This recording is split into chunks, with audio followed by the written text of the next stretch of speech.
Change this morning. I told you last week that we were kind of in one section of Daniel and heading into another. We're going to do that today, and I'm just going to kind of give you a heads up from the beginning. It may take a little longer today. I don't know. I might be able to cut some stuff out, but there's a lot to cover. And today's going to feel more like rather than me preaching, hopefully it feels more like a Bible study and a seminary course because I think the text kind of garners that. We have to do that with what we're covering. So if you're here in person, you're going to be able to see up on the screen here, I got this turned on. Here's the text that we're going to try to cover today. And I figured I'd give you a list so that you could maybe bookmark some of those spots. Write them down. If you're the type of person that likes to go to every text that I say, there's quite a bit there to cover. I'm going to try to hit Daniel 7 and 8 together this morning because they really go hand in hand, and it's hard to read one without the other. It's really interesting that we hit this section of Daniel when we do, because I think in the world we live in right now, especially, there's a heightened sense of interest in the end times. Over the last few years, the pandemic has caused people to ask a lot of questions. I'll be honest with you, growing up, I grew up in the Pentecostal tradition, and in that movement, there's a lot of talk about prophecy and the end times, and it was very common, to hear things about the Antichrist and signs of the time.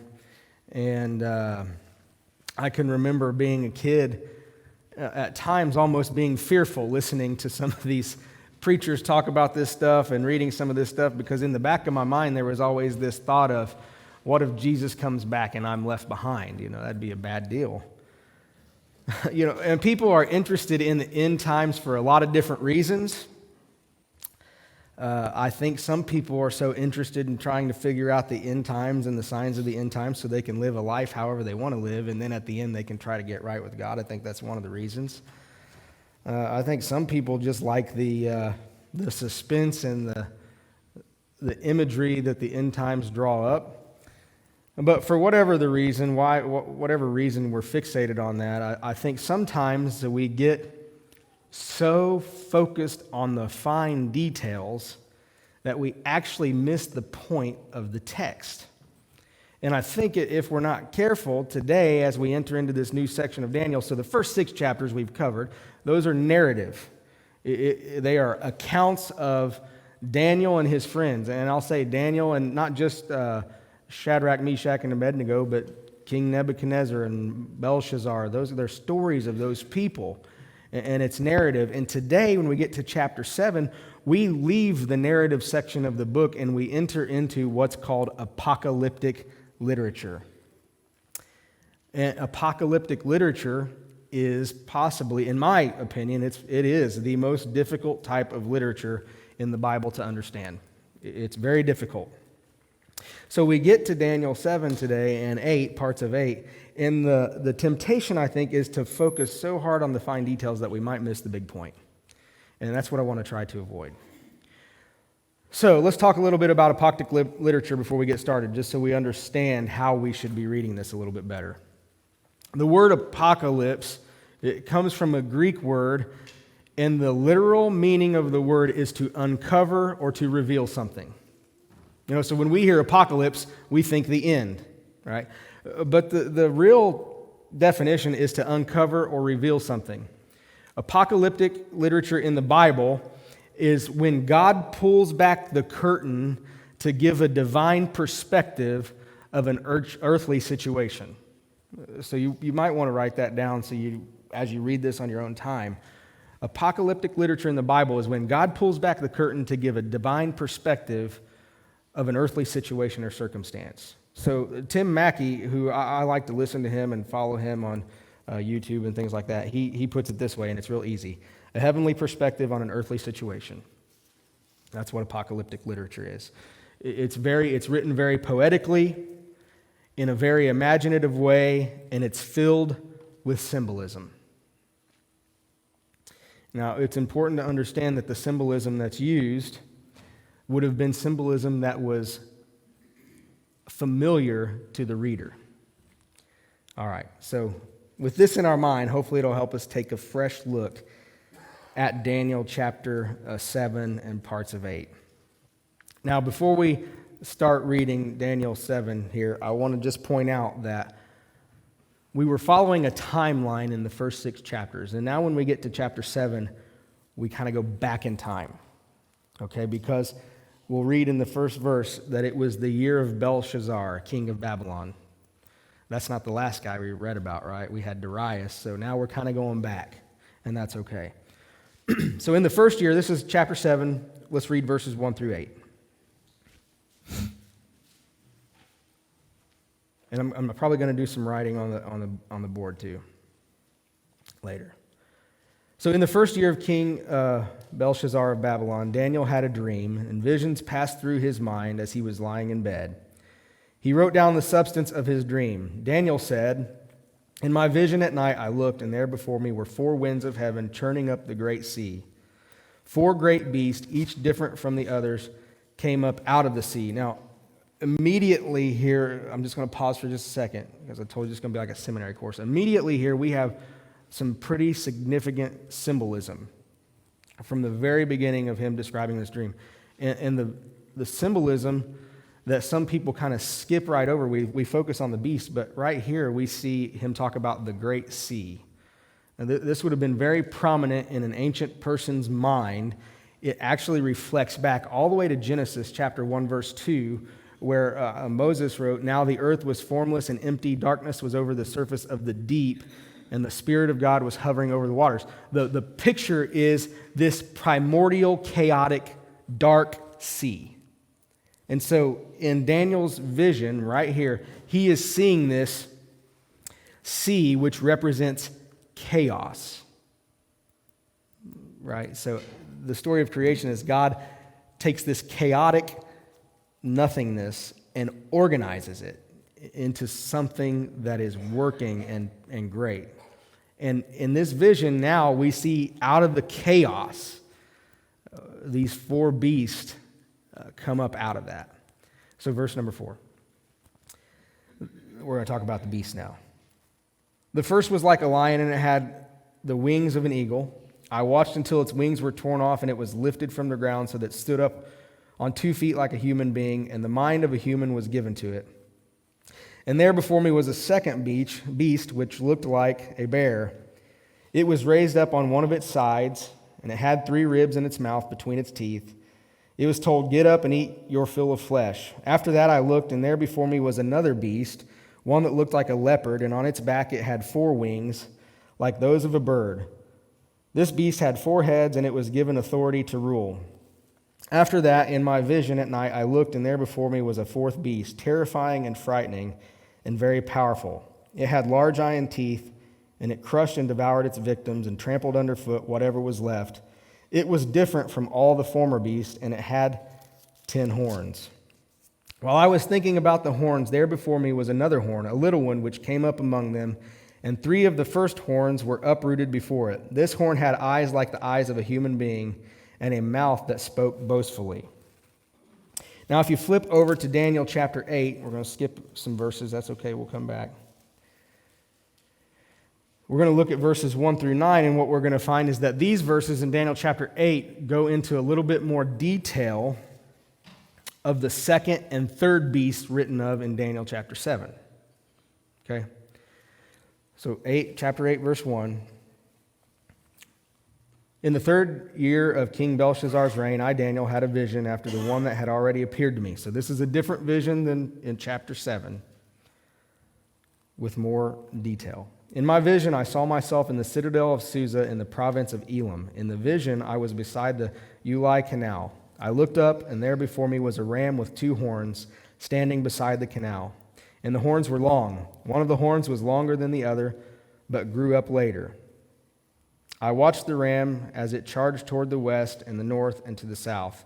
No animal could stand against it, and no one could rescue it from its power. It did as it pleased and became great.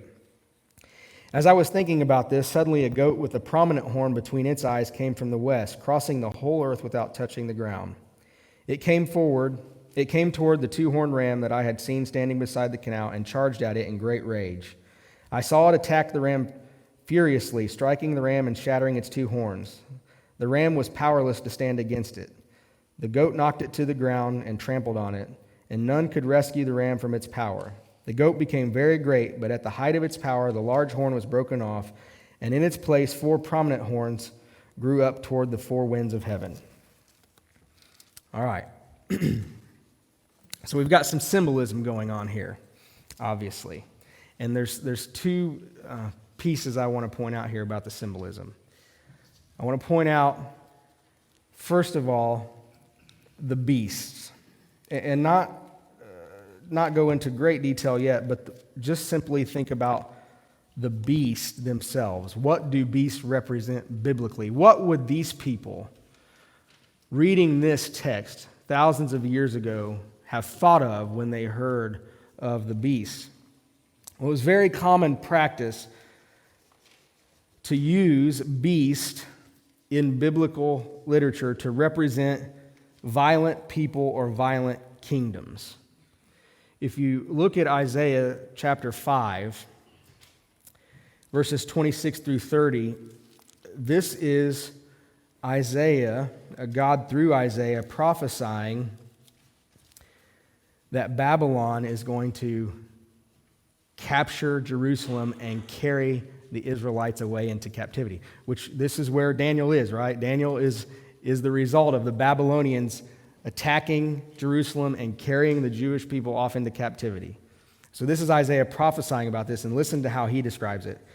He lifts up a banner for the distant nations. He whistles for those that at the ends of the earth. Here they come, swiftly and speedily. Not one of them grows tired or stumbles. Not one slumbers or sleeps. Not a belt is loosened at the waist. Not a sandal strap is broken. Their arrows are sharp and their bows are strung. Their horses' hooves seem like flint.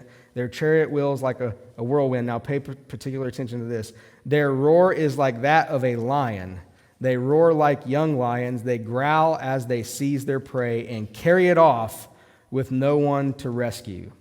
In that day they will roar over it like the roaring of the sea, and if one looks at the land, there is only darkness and distress. Even the sun will be darkened by the clouds.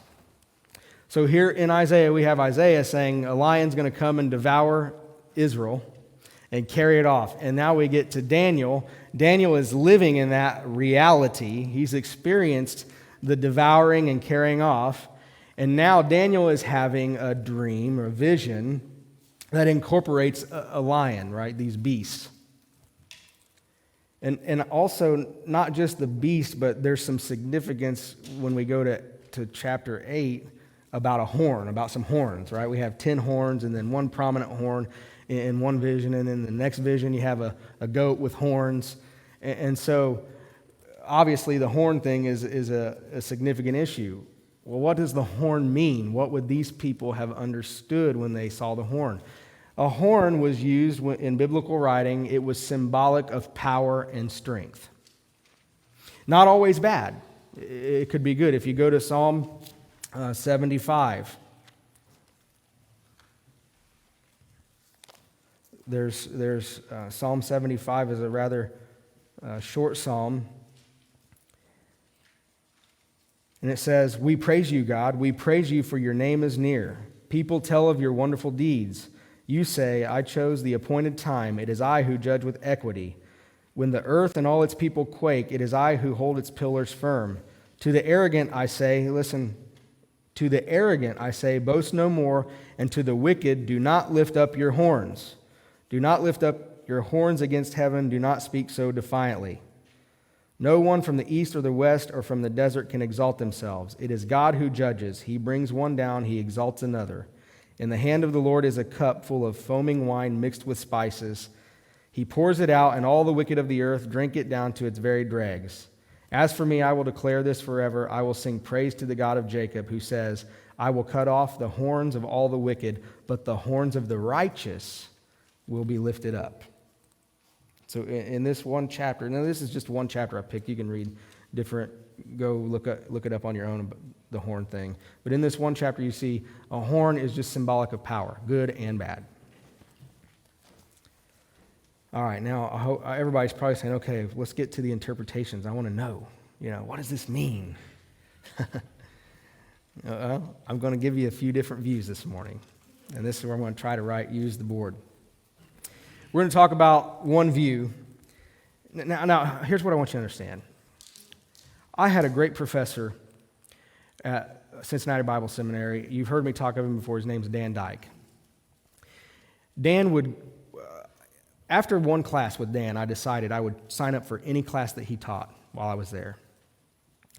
And Dan had a way of telling people in the class, here are all the different interpretations of this. He didn't endorse one or the other. He just said, here's where I'm leaning toward, but next week after I do some more research, I might lean the other way.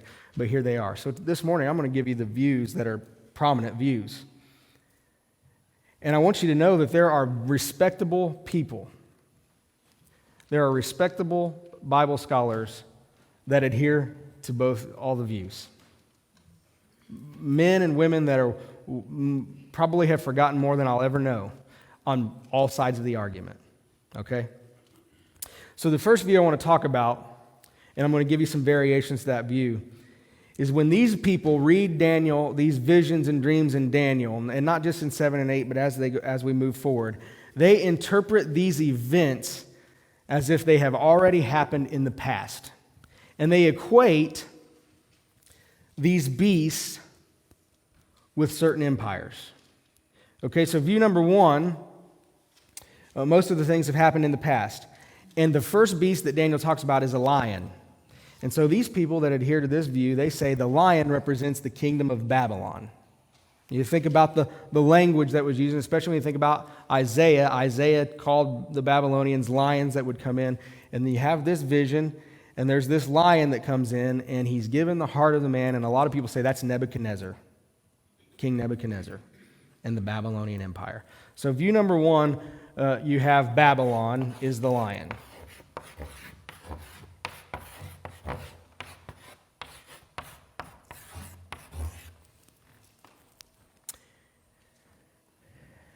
Now, the second beast that we read about in Daniel chapter 7 was the bear. And in chapter 8, it was a goat with 2 horns. If you read carefully in chapter 7, the bear is a lopsided bear. One side's higher than the other. In chapter 8, the goat has 2 horns and one's longer than the other. And so people look at this and they say, well, that represents the Medo-Persian Empire. Because the Medo-Persian Empire was comprised of Medians and Persians. Bear. And historically, you can read and you know that the Medians were weaker than the Persians, but they were a combined empire. Now, the third beast, the leopard in Daniel 7, and the second goat in Daniel 8, people look at this and say, well, that's the Grecian Empire.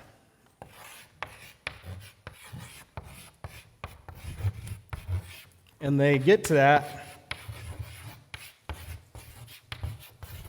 I'm always so worried about spelling something wrong with Shannon out there, so in my head, I'm like, sounding it out, leopard, leopard,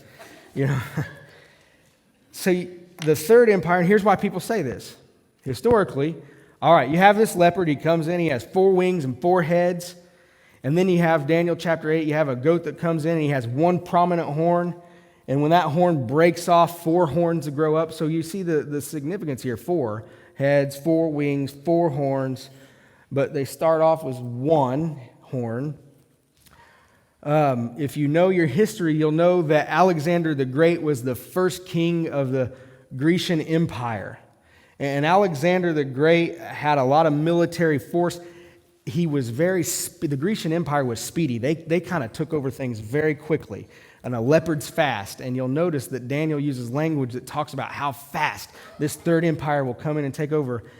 And Alexander the Great, he inherited this role very young. And the language talks about that one main horn, it doesn't last very long, it gets broken off. Well, Alexander the Great, they believe, died around age 31. And what happened historically when Alexander the Great died, the Grecian Empire was kind of broken up into 4 areas. You notice the 4 heads, the 4 wings, the 4 horns, okay, into smaller kingdoms. 4 different parts with 4 different rulers. Now, I'll give you their names for you history buffs.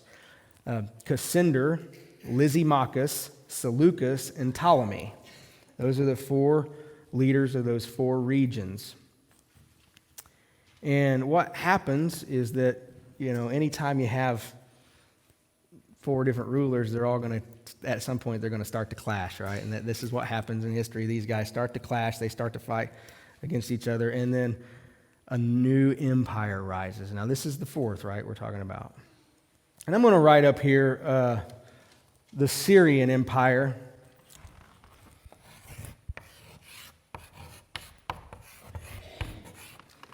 Is the 4th. Man enough. Let's see.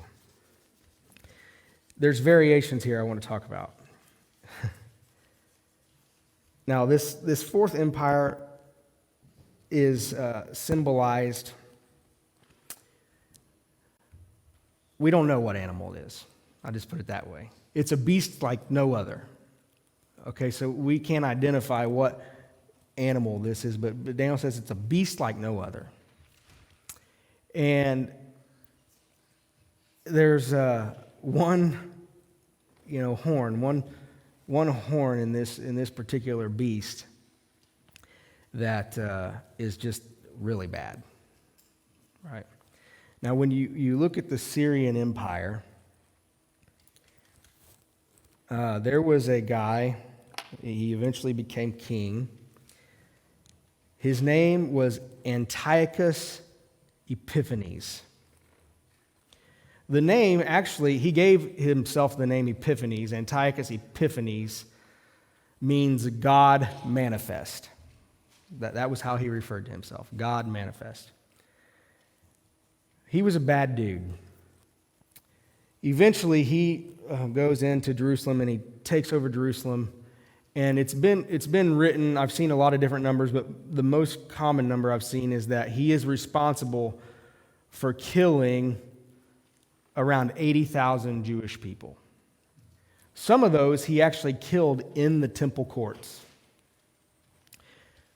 Now, remember in Daniel 7, there was this one horn, right, that causes a big problem. And you get to chapter 8, and pick up at verses 9 through 12, they're talking about this one horn. Out of one of them came another horn, which started small but grew in power to the south and to the east and toward the beautiful land. It grew until it reached the hosts of the heavens and threw some of the starry hosts down to earth and trampled on them. It set itself up to be as great as the commander of the army of the Lord. It took away the daily sacrifices from the Lord, and his sanctuary was thrown down because of rebellion. The Lord's people and the daily sacrifice were given over to it. It prospered in everything it did, and the truth was thrown to the ground. So this Antiochus Epiphanes guy, he put a stop to the Jewish sacrificial system. He's responsible for changing the Jewish calendar. And he actually walked into the temple and sacrificed a pig on the altar. Okay, so these people that adhere to this view, they say this is this guy. This is Antiochus Epiphanes. Now, there's some variations to this view in terms of what kingdoms are what. And this last one I wrote, Syrian, some scholars say it's Rome. Some scholars break up Medes and Persians, and they would have Babylon, Median, Persian, and Grecian as the 4th. Right? So that's the main view, that a lot of this stuff, one view is a lot of this stuff has happened in the past. And then you get to another view, and adherents of this view look at Daniel 7 and Daniel 8, and they think that they're referring to primarily things that are going to happen in the future. Some of it may have happened, but most of it we're still looking toward happening in the future. And they'll reference the book of Revelation. And when they read about the guy that we just talked about, Antiochus Epiphanes, this really terrible one, they'll equate that person to the Antichrist that hasn't come yet. Okay? And so you have just kind of this opposite ends of the spectrum in how this thing is interpreted. And like I said, I don't want to put any view down because there are people on both sides of the argument that I really respect. And they have done so much research. And a lot of it makes sense, right? From both sides makes sense. I could look at what we just talked about and say, historically speaking, this makes sense to me. And then I can go study the other view where they use Revelation and kind of couple that, and I can say, that makes sense too. So when you get to that point, you're like, how do you have these two different views where both kind of make sense, but we think we have to pick one or the other? What if there's another view? What if there's an alternate view? What if there's something else? I think there is. And I can't take credit for this. I recently listened to a sermon on Daniel chapter 7, and this question was presented. And when this question was presented, it made me stop and think. And the question is this: what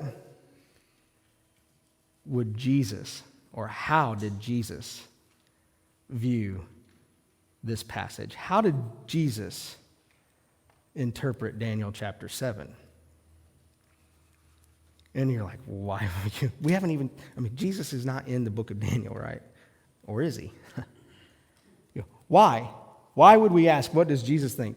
Well, because, ironically, I don't think it's coincidence. It's a God thing. Jesus' favorite title. Anybody know what Jesus' favorite? How did Jesus most often refer to himself? Anybody know? Son of Man. Over 80 times. It's recorded over 80 times in the New Testament that Jesus referred to himself as the Son of Man. Now, where did this term Son of Man come from? Well, if you go to Daniel chapter 7, verse 13, Daniel recorded, "In my vision at night I looked, and there before me was one like the Son of Man, coming with the clouds of heaven. He approached the Ancient of Days and was led into his presence." This is the term that Jesus most often used to refer to himself, Son of Man. It comes from Daniel chapter 7, verse 13. Now, not only is that significant, but we can also read an account of Jesus quoting Daniel chapter 7, verse 13.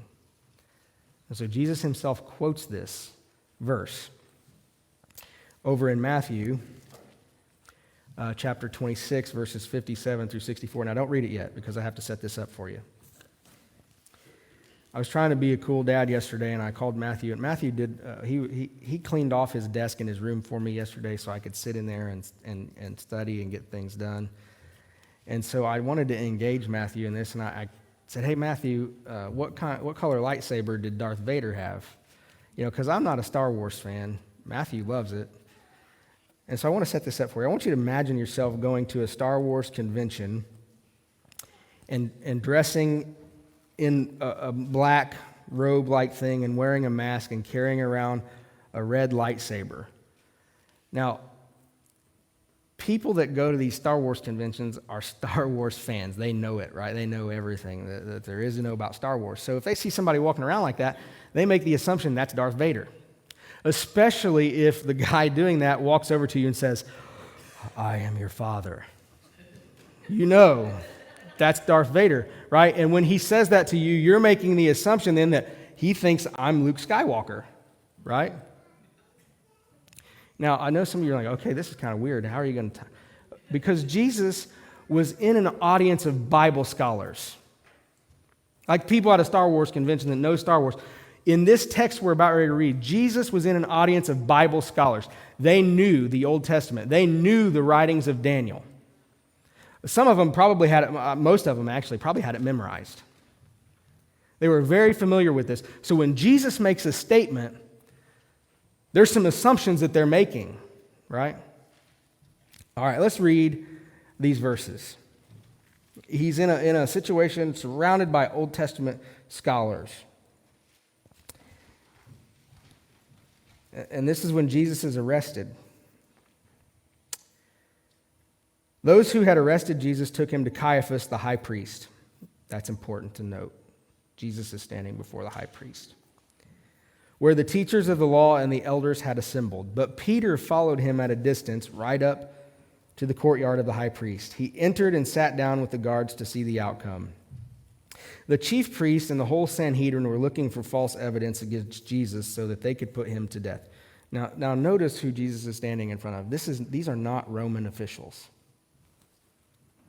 These are not Roman. This is the high priest, the Sanhedrin. These are Jewish officials. But they did not find they didn't find anything wrong, though many false witnesses came forward. Finally, two came forward and declared, "This fellow said, 'I am able to destroy the temple of God and rebuild it in 3 days.'" Then the high priest stood up and said to Jesus, "Are you not going to answer? What is this testimony that these men are bringing against you?" But Jesus remained silent. The high priest said to him, "I charge you under oath by the living God. Tell us if you are the Messiah, the Son of God." Now, Jesus, I think sometimes when we look at Jesus, we see this meek, frail person, but Jesus' response is always so interesting. He says, "That's who you say I am." Right? You've said so. And now watch Jesus' reply, because this is where it gets really cool. Jesus replied, "But I say to all of you, from now on you will see the Son of Man sitting at the right hand of the Mighty One and coming on the clouds of heaven." Daniel chapter 7, verse 13. Then the high priest tore his clothes and said, "He has spoken blasphemy. Why do we need any more witnesses? Look, now you have heard the blasphemy. What do you think?" "He is worthy of death," they answered. And they spit in his face and struck him with their fists. Others slapped him and said, "Prophesy to us, Messiah, who hit you?" All right, now, if you're in the Bible Scholars Convention, right, and Jesus is standing there and he says, "I tell you, from now on, after this, you will see," because the question is, who are you? Now on, after this point, you're going to see the Son of Man sitting at the right hand of the Mighty One, coming on the clouds of heaven. So who is Jesus saying that he is? He's saying he's the Son of Man from Daniel chapter 7, verse 13. And who is he implying they are? They're the beasts. And it's not the Romans, it's not the Grecians, it's the high priest, the Sanhedrin. It's the Jews. So what Jesus is saying, and in his mind, is that Jerusalem has become Babylon.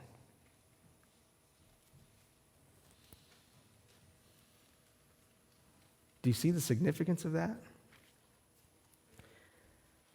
So hopefully we begin to see now that an alternate way of understanding this text is emerging. It seems like Jesus doesn't identify these kingdoms in Daniel specific to one kingdom or one time period. It seems that Jesus may have viewed this passage in Daniel chapter 7 and 8 as a type of kingdom, as a type of king, as a type of person. So when we think of that this isn't specific to one kingdom in one time period, but it was representative of a certain type of king and kingdom, I think we could understand that any violent kingdom that denies the Creator God is found typified in Daniel chapter 7. What you see in these empires that are represented, what you see even in the Jewish system of Jesus' time, is you find systems of government that found people dispensable. They were systems of government that were willing to dispense people to secure their own security and their own type of government. Think about the Babylonians, right? I mean, they carry these people off. They use them to their advantage to secure their existence. This is these other kingdoms were no different. Conquer. Take those people. Make them like us. And if they don't want to be like us, then we can get rid of them. Tim Mackey says this: when human beings reject God's authority over us, God's definition of good and evil, when we exalt our own desires, impulses, and appetites to divine significance, individually and collectively, something happens to us. We become beasts. I've got that quote for you. I'll read it again. When human beings reject God's authority over us, God's definition of good and evil, when we exalt our own desires, impulses, and appetites to divine significance, individually and collectively, something happens to us. We become beasts. I told you I was going to go a little longer, and I really want to, because we've spent a whole lot of time talking about the fine details of all this, right? And I told you sometimes the message that we need to understand gets lost in the fine details. So how do we make sense of all this, and what does it really mean for us? What's the big takeaway? When we were in Daniel chapter 2, I told you that we weren't going to talk about the dream because I was saving it for later. Remember that? And some of you were disappointed, like, oh, the dreams, that's what we're interested in. All right, well, we're going to talk about it now. Daniel chapter 2 and Daniel chapter 7, these two separate accounts. One's Nebuchadnezzar's dream, one's Daniel's dream vision, right? They're depicting the same thing from two different perspectives. Daniel chapter 2, remember the symbolism that was used there? Look at that. There's Daniel chapter 2. King Nebuchadnezzar sees this is how it's described, this beautiful, ornate statue with a gold head and a silver armed torso and bronze body. And it was beautiful to behold. This is Nebuchadnezzar's dream. And then you get to Daniel chapter 7, and this is the best picture I could come up with, but it's not the best. It falls short in my mind. And you look at the vision in Daniel chapter 7, and they're ferocious beast, hideous to see. Now, Daniel chapter 2 was a human's perspective of these kingdoms. Aren't they glorious? They are so full of splendor, like gold and silver and bronze and iron. And Nebuchadnezzar sees this, and man, it's such a glorious thing, these kingdoms. And then God describes these kingdoms, and they're not so glorious, they're not so good. They're despicable. See, any government that is set against God or removes the reality of God's sovereignty has become a beast. Now, I'm not going to, throw out some specifics, but you don't have to think too hard, to put the dots together, right? To connect the dots, hopefully. Any government that is set against God or removes the reality of God's sovereignty has become a beast. But we can take it even further than that. Any individual that is set against God or removes the reality of God's sovereignty from their life is also a beast. Now, back in Genesis, what was humanity supposed to be? We're supposed to have dominion over the beast, right? In creation, God creates the beast. Humanity rules over the beast, has dominion over the beast. And now, biblically, what we see taking place is that the very thing that we were supposed to show God to creation, the beast of creation, we have become.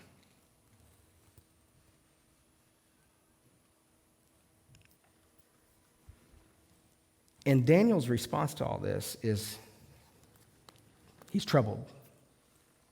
He's troubled. It's a bad deal. This does not sound good.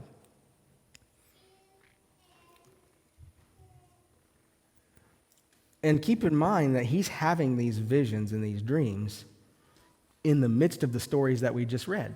He knows all of these things. He can't tell anybody, right? He sounds like a madman. I can't tell anybody this. So he's had all these dreams. He's seen all these visions unfold, and then he's put into these situations where you can't pray. No, I think I'll still do that, right? So he remains faithful, having known all this, and being troubled, he remains faithful. He was disturbed, but he still resolved to trust God. So this is the question we've been raising several times throughout this study. How do we remain faithful in a foreign land? How do we remain faithful when we are living under the beast? Well, our perspective of these dreams and visions may cause fear because we often look at them as indicators of the end. Remember how I started this? We got to see the end times. Like, when is it? Show me the signs. I want to see the signs because I want to know when the end is near. Sometimes as a kid, I was fearful of this. Sometimes these dreams and visions that we read might cause fear because we often look at them as indicators of the end. And what's the good news? How can we remain faithful? God reveals that where we see an end, he sees a new beginning. If you go to Daniel chapter 7, verses 9 through 11, Daniel has seen these four beasts devour, take over the known world. And then the scene switches. In verse 9, he said, "As I looked, thrones were set in place, and the Ancient of Days took his seat. His clothing was as white as snow. The hair of his head was white like wool. His throne was flaming with fire, and its wheels were all ablaze." That's a new definition of Hot Wheels right there.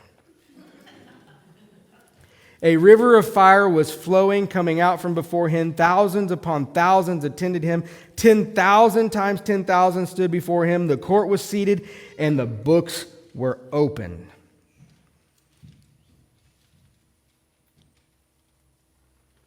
And then you go down to verse 26 through 28. "But the court will sit, and his power will be taken away." This is the beast, the last one, the mean horn. "His power will be taken away and completely destroyed forever. Then the sovereignty and power and greatness of all the kingdoms under heaven will be handed over to the holy people of the Most High. His kingdom will be an everlasting kingdom, and all rulers will worship and obey him. This is the end of the matter. I, Daniel, was deeply troubled by my thoughts, and my face turned pale, but I kept the matter to myself." Now I want to back up to verse number 18.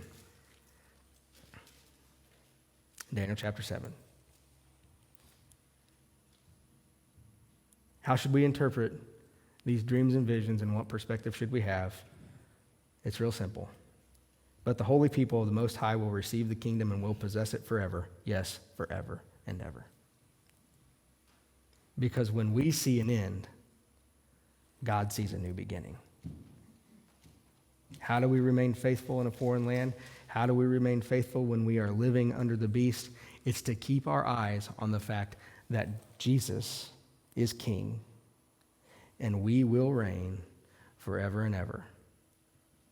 And maybe our focus shouldn't be on when is the end coming. Maybe it should be on how do we serve the king now? How do we serve the king now? Let's pray. Father, thank you so much for your word that is just timeless. Thank you for revealing yourself to us, showing us who you are, your story, for giving us an understanding of how our perspective can be really messed up and we can see things way different than they truly are. Thank you for showing us that even in the most difficult circumstances of life, you're sovereign, you're in control, and you are working all things toward your end, which is a new beginning, and it's good. God, I certainly know that there are times in my own life when I have been the beast, when I have set myself against you, when I have denied your sovereignty. And I'm so thankful that you sent Jesus the Son of Man, to squash the beast. God, I pray that all of us could live in the reality that as faithful followers, what may seem like the end is really just a beginning, and that you are reconciling people back to yourself. And we shall reign with Christ as our ruler forever and ever. Amen.